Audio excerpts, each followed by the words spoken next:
Welcome back once again.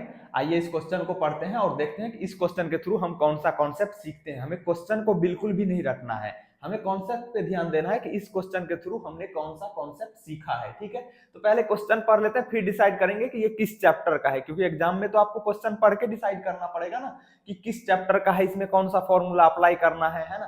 तो पढ़ते हैं question. In an AP the first term is 2। क्या दिया हुआ है? पहला टर्म दिया हुआ है, और किसका पहला टर्म है? एपी का। एपी का फुल फॉर्म होता है अर्थमेटिक प्रोग्रेशन, हिंदी में कहते हैं समांतर श्रेणी। जिसका फर्स्ट टर्म 2 दिया हुआ है and the sum of first 5 term is 1/4 of the sum of next 5 term. Find 20th term.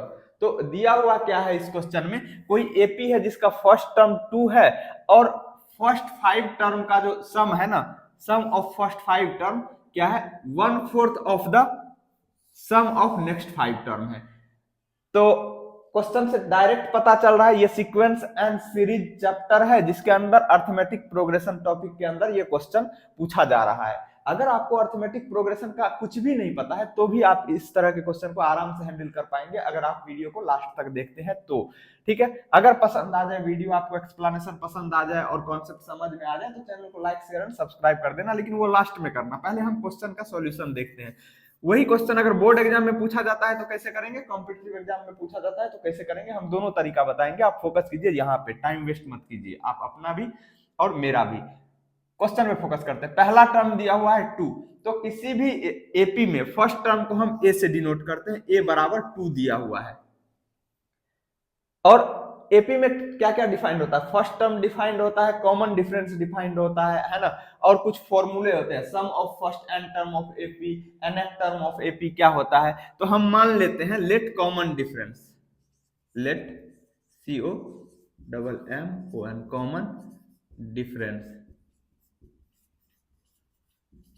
Is equal to D. अगर कॉम्पिटिटिव एग्जाम में आता है तो ये ड्रामा नहीं करने का, डायरेक्ट अपने मन में मान लेना है कॉमन डिफरेंस डी है। अगर बोर्ड के एग्जाम में है तो आपको लिखना पड़ेगा, है ना। ये दिया हुआ है, हमने कॉमन डिफरेंस डी मान लिया। अगर किसी एपी का फर्स्ट टर्म पता हो और कॉमन डिफरेंस पता हो तो उस एपी का कोई भी टर्म हम लिख सकते हैं। एपी क्या होता है? Arithmetic progression. किसको कहते हैं? नंबरों का ऐसा समूह जो इस तरह से लिखा गया हो कि दो कंसेक्यूटिव पेयर ऑफ टर्म लेते हैं, अलग अलग पेयर ऑफ कंसेक्यूटिव टर्म लेते हैं और उसका डिफरेंस निकालते हैं। अगर वो डिफरेंस सेम आ जाए तो हम कहते हैं वो सीक्वेंस जो है एपी में है। तो जैसे कि पहला टर्म हमें पता है और कॉमन डिफरेंस पता है तो कोई भी टर्म लिख सकते हैं। जैसे कि A1 हमें पता है, पहला टर्म मतलब A1 2 है। अगर हमें A2 लिखना है तो क्या हो जाएगा? A2 बराबर हो जाएगा फर्स्ट टर्म में जितने नंबर का टर्म लिखना है उससे एक कम करके डी के साथ मल्टीप्लाई कर देते हैं, तो क्या हो जाएगा? 2 प्लस डी। सेकेंड टर्म लिखना था ना, तो फर्स्ट टर्म में डी के साथ एक कम करके, जितने नंबर का टर्म लिखना है उससे एक कम करके मल्टीप्लाई करके लिखते हैं। तो दूसरा टर्म लिखना है तो 2 से एक कम किया तो क्या हुआ? 1 को डी से मल्टीप्लाई करेंगे तो डी ही होगा। A2 बराबर क्या? A2 हमने निकाल लिया। A3 बराबर क्या हो जाएगा? तो फर्स्ट टर्म में क्या करेंगे? कितने नंबर का टर्म लिख रहे हैं? तीसरे नंबर का, तो 3 से एक कम कर दो, क्या हो जाएगा? 2 मतलब फर्स्ट टर्म प्लस 3 से एक कम, तीसरे नंबर का टर्म लिखना है, 3 से एक कम क्या हो जाएगा? 2। तो 2 को डी के साथ मल्टीप्लाई करेंगे, 2D। A4 बराबर क्या हो जाएगा? तो A4 निकाले चौथे नंबर का टर्म, तो फर्स्ट टर्म में 4 से एक कम करके डी के साथ मल्टीप्लाई करके जोड़ देंगे, तो फर्स्ट टर्म हमारा कितना है? 2, उसमें 4 से एक कम करेंगे 3 को डी से मल्टीप्लाई करेंगे 3D। A5 बराबर क्या हो जाएगा? A5 पांचवें नंबर का टर्म, तो फर्स्ट टर्म में फर्स्ट टर्म कितना है? 2, उसमें 5 से एक कम करेंगे, 5 से एक कम क्या होगा? 4 को डी से मल्टीप्लाई करके इसमें जोड़ देंगे तो 4D। हमने A1 दिया हुआ है, A2 निकाला, A3 निकाला, A4 निकाला, A5 निकाला।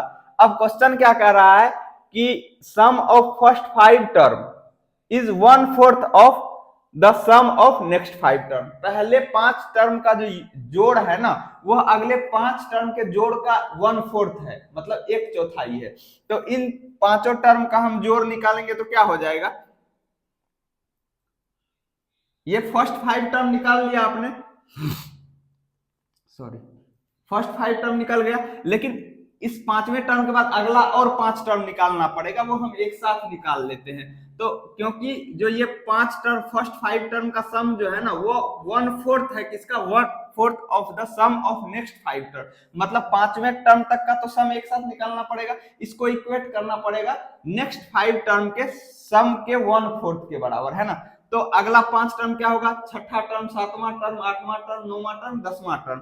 तो क्या हो जाएगा, लिखना चाहे आप तो इसमें फॉर्मूला हम यूज कर रहे हैं, किसी एपी के nवें टर्म का फॉर्मूला होता है, यहाँ पे मैं लिख देता हूं an बराबर a plus n minus 1 into D, ये फॉर्मूला होता है। कोई भी टर्म निकालना हो तो हमने यहाँ पे जो मैंने फॉर्मूला यूज नहीं किया, अगर किसी को फॉर्मूला नहीं याद रहे तो इस तरीके से कर सकता है। जैसे हमें दूसरा टर्म निकालना था, तो पहले टर्म में दूसरे नंबर n के जगह पे 2 रखा, तो यहाँ 2 में से 1 कम करेंगे तो क्या आ जाएगा, एक को d से मल्टीप्लाई किया, a प्लस डी हो गया, वही हमने a प्लस डी, ए के जगह पे 2 था तो 2 प्लस डी लिखा।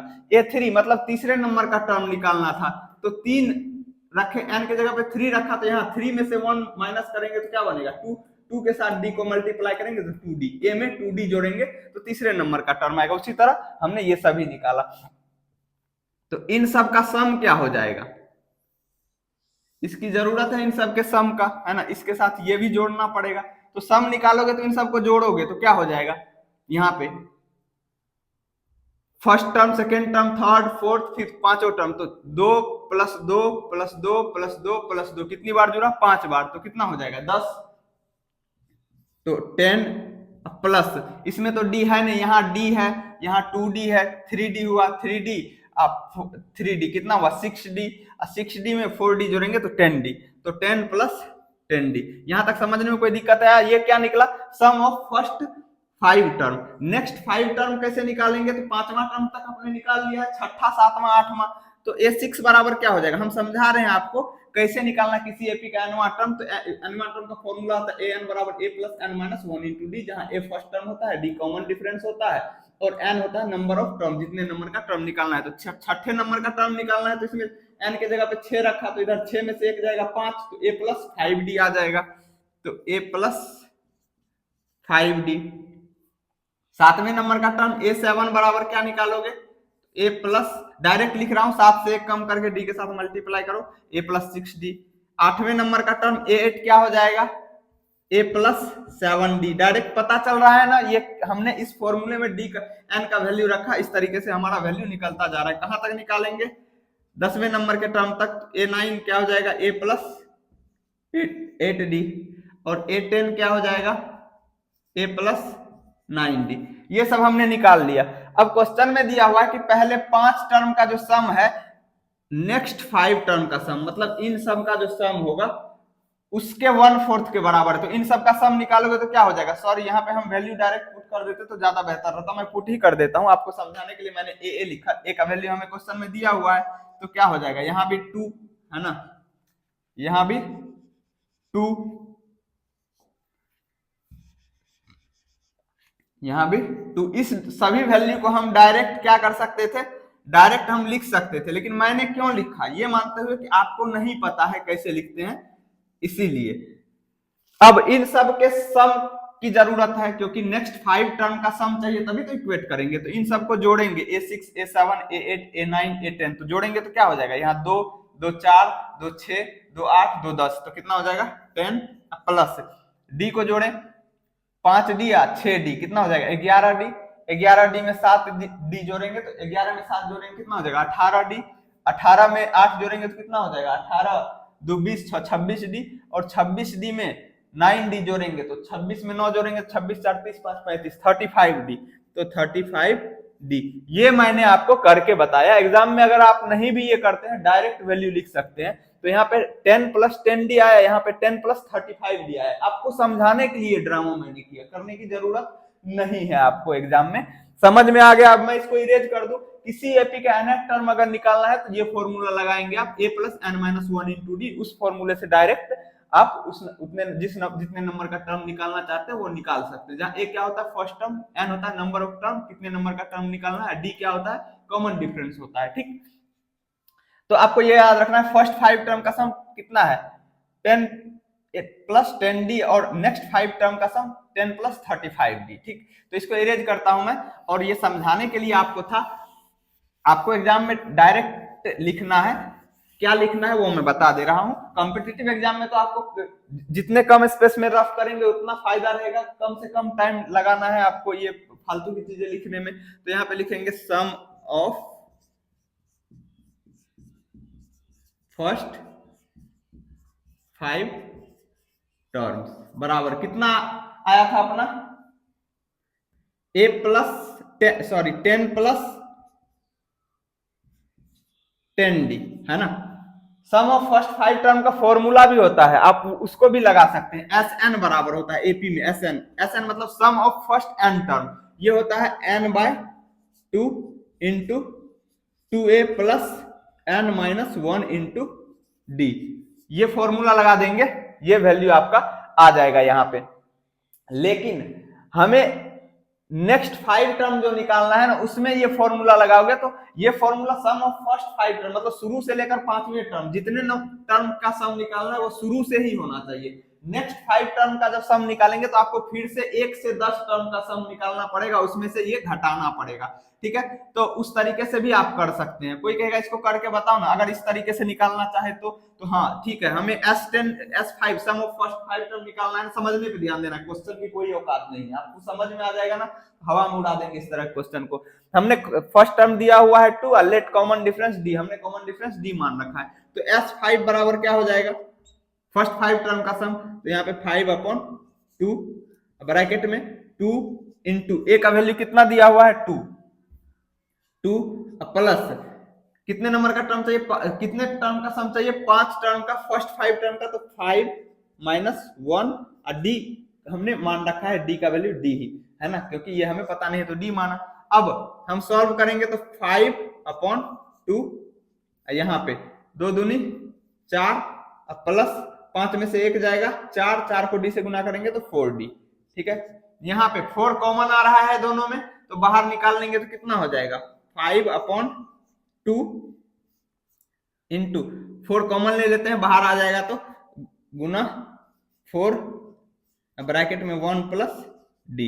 अब इसको इससे काटो, 2 दूनी 4, 5 को 2 से गुना करेंगे 10 और 10 में 10 ब्रैकेट में 1 प्लस d है, तो ये 10 इसके साथ भी गुना होगा, इसके साथ भी, तो क्या हो जाएगा 10 प्लस 10d। वही आया ना हमारा value 10 plus 10d, sum of first n term of AP का फॉर्मूला हमने लगाया। तो एक और फॉर्मूला होता है sum of first n term of AP का, वो क्या होता है n/2 into a plus l। l क्या होता है लास्ट टर्म, जब हमें उस सीक्वेंस का लास्ट टर्म पता हो तो वो लगाते हैं। तो आपको अभी इस पे फोकस करना है कि हमने अगर एक एक करके एक्सटेंड नहीं करना है, तो इस तरीके से आप सम ऑफ फर्स्ट 5 टर्म निकाल सकते हैं ये फॉर्मूला लगा के। लेकिन सम ऑफ नेक्स्ट 5 टर्म जो है ना, क्योंकि 1/4 किसका है, सम ऑफ नेक्स्ट 5 टर्म, तो उसके लिए आप ये फॉर्मूला डायरेक्ट नहीं लगा सकते हैं, आपको शुरू से लेकर 10वें टर्म तक का सम निकालना पड़ेगा, क्योंकि पहले 5 टर्म का सम तो हमने निकाल रखा है इससे, और अगले 5 टर्म जो होगा तो कहां से शुरू होगा, 6ठे 7वें 8वें 9वें 10वें, तो 10वें नंबर तक का टर्म जाएगा। तो यहीं पे यहाँ पे ये समझ में आ गया, 10 प्लस 10d हुआ, इस फॉर्मूले से हमने किया। तो अगर इसी फॉर्मूले से कहता है कोई कि नहीं हमें वही फॉर्मूला लगा के निकालना है, तो हमें सम ऑफ फर्स्ट 10 टर्म निकालना पड़ेगा, जिसमें से सम ऑफ फर्स्ट 5 टर्म को घटा देंगे तो वही बच जाएगा सम ऑफ लास्ट 5 टर्म, है ना। तो यहाँ पे S10 करके देख लो, समझने हम आए हैं ना, सॉल्यूशन थोड़े लिखने हैं, क्या हो जाएगा सॉल्यूशन लिख करके, यही एग्जाम में पूछा जाएगा, नहीं पूछा जाएगा, लेकिन इसी टाइप का पूछा जाएगा। अगर हम समझ रहे हैं, मान लो सम ऑफ फर्स्ट 10 टर्म या 15 टर्म या 20 टर्म, इस पे क्वेश्चन आ गया, तो हम उसी का तो प्रैक्टिस कर रहे हैं ना, हम एक क्वेश्चन को सॉल्व करने क्यों आए यहाँ पे, हम कॉन्सेप्ट सीखने आए हैं ना।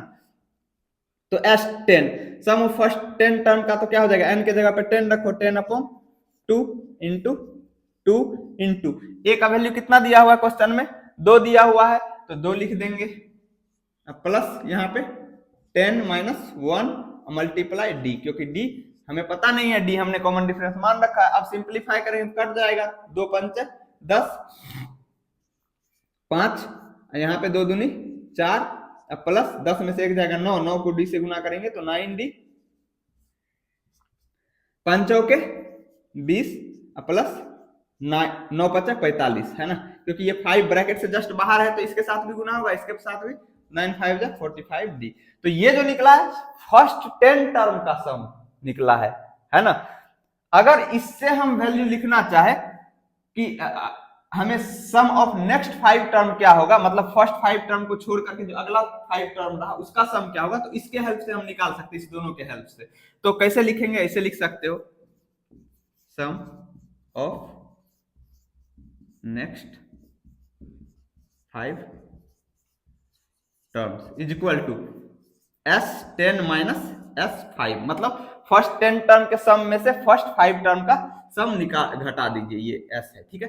तो S कितना हो जाएगा, यहाँ पे वैल्यू लिख देते हैं। S10 का वैल्यू कितना है 20 प्लस 45, इसमें से घटाना क्या है, सम ऑफ फर्स्ट 5 टर्म कितना है 10 प्लस 10D, तो 10 प्लस 10D, इसको घटाएंगे तो कितना हो जाएगा 20 प्लस 45, ये माइनस साइन ब्रैकेट के जस्ट बाहर है तो इसको इसका साइन भी चेंज होगा और इसका साइन भी, ब्रैकेट के जस्ट बाहर अगर माइनस साइन हो तो अंदर वाले का साइन चेंज होता है, तो ये माइनस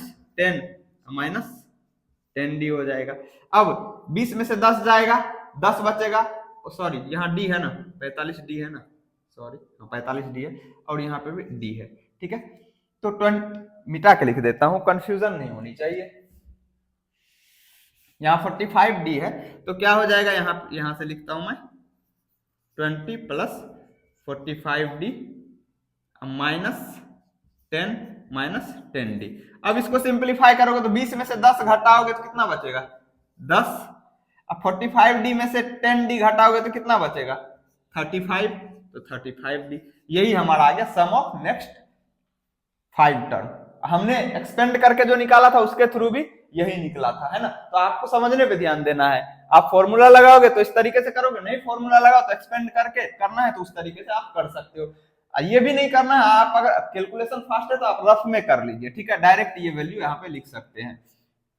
अब अकॉर्डिंग टू क्वेश्चन में क्या दिया हुआ है कि फर्स्ट 5 टर्म का सम जो है, मतलब 10 प्लस 10D बराबर क्या है 1/4 है, मतलब 1/4 है किसका, सम ऑफ नेक्स्ट 5 टर्म का, तो 10 प्लस 35D। यहाँ पे कोई दिक्कत नहीं है। अब ये 4 इस टोटल के साथ डिवाइड में है ना, ये 1 के साथ ये ब्रैकेट मल्टीप्लाई होगा, 4 डिवाइड में आएगा तो इस 4 को इधर भेजेंगे तो मल्टीप्लाई हो जाएगा इधर LHS वाले के साथ, तो क्या हो जाएगा 4 को इससे मल्टीप्लाई करेंगे तो 40 प्लस 4 को इससे मल्टीप्लाई करेंगे तो फिर से 40D, है ना, बराबर इधर क्या हो गया 10 प्लस 35D। सिंप्लीफाई करो, जिसका वैल्यू निकालना उधर उसको LHS में लाओ, D का वैल्यू निकालना है तो D को LHS में, कांस्टेंट को RHS में, तो यहाँ पे डायरेक्ट भी लिख सकते हो 40D इधर प्लस में है, ये 35D इधर प्लस में, इधर आएगा तो माइनस होगा, तो 40D या minus 35D is equal to 10, इधर 40 इधर जाएगा तो माइनस 40 हो जाएगा, ठीक। अब यहाँ पे 40D में से 35D जाएगा तो 5D इज इक्वल टू 40 में से 10 को घटाना है, यहाँ पे देखो 10 में से 40 को घटाना है तो क्या होगा माइनस 30।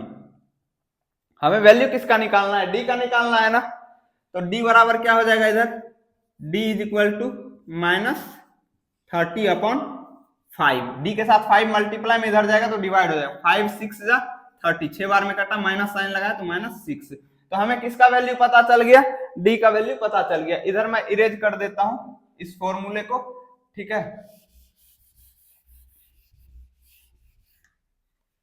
तो D का वैल्यू हमें पता चल गया है, क्या आया D is equal to minus 6 आया। A बराबर दिया हुआ है कितना क्वेश्चन में 2।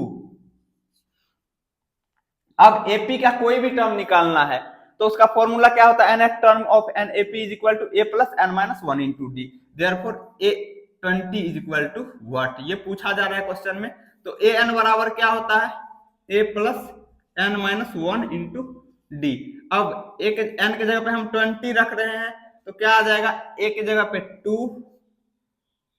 प्लस n के जगह पे 20 माइनस 1 इंटू D का वैल्यू हमने निकाला कितना माइनस 6, सिंप्लीफाई करो कितना हो जाएगा 2 प्लस 20 में से एक घटेगा तो 19 मतलब 19, उसको गुना करेंगे -6 के साथ, तो 2 प्लस, जब भी हम गुना करते हैं दो नंबर को तो पहले उसके साइन को गुना करते हैं, इसका साइन प्लस का, इसका माइनस का, प्लस और माइनस गुना होता है तो माइनस होता है। तो यहाँ पे डायरेक्ट मैं लिख रहा हूं -19 छाके कितना होता है, सॉरी 19 छाके 14 से, है ना। 19 का टेबल आपको अगर याद नहीं है तो आप मल्टीप्लाई करके देख लीजिए। कुछ लोग कहेंगे हमें तो टेबल ही याद नहीं है, तो लो भाई हम गुना कर देते हैं। ना छाके 54, 9 6 54, 54 का 4 कैरी 5, छक्का 6, 6 में 5 जोड़ेंगे 11, तो 19 छाके 14 से, वही कह रहा था मैं, तो 114। अब इसको सिंप्लीफाई करेंगे तो कैसे करेंगे, 2 में से 114 को घटाना है, ठीक है। अगर यहाँ पे भी दिक्कत आ रही है तो ऐसे सोचो कि 114 रुपया आपके पास कर्जा है और 2 रुपया आपके पैकेट में कहीं से आ गया, तो 2 रुपया कर्जा वाले को दे दोगे तो कितना बचेगा, 112 बचेगा, कर्जा ही बचेगा ना, क्योंकि 114 रुपया आपने कर्जा चाट रखा है। तो यहाँ पे -112, यही हमारा आंसर हो गया। देयरफॉर A20 मतलब 20वें नंबर का टर्म क्या हो जाएगा, 11 -112। तो उम्मीद करता हूं ये सॉल्यूशन आपको समझ में आया होगा। इसमें हमने एक क्वेश्चन को नहीं देखा, है ना, हमने nth टर्म कैसे निकालते हैं किसी एपी का, sum of first n term of AP कैसे निकालते हैं वो हमने देखा। और अगर हमें फर्स्ट 5 टर्म का सम, या मान लो इसमें 5 न दे करके 7 टर्म दिया रहता, फर्स्ट 7 टर्म और नेक्स्ट 7 टर्म का रिलेशन दिया रहता तो कैसे करते, तो हमें फॉर्मूला याद है तो हम अप्लाई कर सकते हैं। अगर फॉर्मूला नहीं लगाएंगे तो हम कैसे निकाले शुरू में, वैसे भी आप निकाल सकते हैं। तो उम्मीद करता हूं ये सॉल्यूशन आपको समझ में आया होगा। मेरा मकसद कभी भी केवल सॉल्यूशन लिखना नहीं है, क्वेश्चन को समझना है, ताकि इस पैटर्न के क्वेश्चन को हम कर पाए एग्जाम में, चाहे वो किसी भी एग्जाम में पूछा जाए। अगर इस चैप्टर से रिलेटेड ऐसा क्वेश्चन हो तो, या हमने जो फॉर्मूला अप्लाई किया nth टर्म ऑफ एपी का या sum of first n term of AP का, तो एक बार रिवाइज कर लेते हैं फिर से। nth टर्म ऑफ एपी क्या होता है, a plus n minus 1 into D, जहां a क्या होता है फर्स्ट टर्म होता है, n क्या होता है number of term, and d क्या होता है कॉमन डिफरेंस होता है, ठीक। और sum of first n term of AP क्या होता है, n/2 into 2a plus n minus 1 into D, है ना, जहां पे a first term, n number of term, जितने टर्म का सम निकालना है, और d कॉमन डिफरेंस। एक और फॉर्मूला होता है sum of first n term of AP का, n/2 into a plus l, जहां l होता है लास्ट टर्म। तो उम्मीद करता हूं आज का क्लास आपको समझ में आया होगा। अगर आपको एक्सप्लेनेशन में कहीं भी दिक्कत हो तो आप कमेंट सेक्शन में बताइए कि यहाँ पे ये स्टेप समझ में नहीं आया, तो नेक्स्ट टाइम हम जब किसी क्वेश्चन को डिस्कस करने लगेंगे तो उस स्टेप को भी हम ध्यान में रखेंगे, ठीक है। तो अगर आपको वीडियो पसंद आया तो चैनल को लाइक शेयर एंड सब्सक्राइब करके बेल आइकन को दबा दीजिए, ताकि नए वीडियो का नोटिफिकेशन आप तक पहुंच पाए और आप उसका भी आनंद उठा पाए। We will meet again in the next video, until then take care, see you, bye.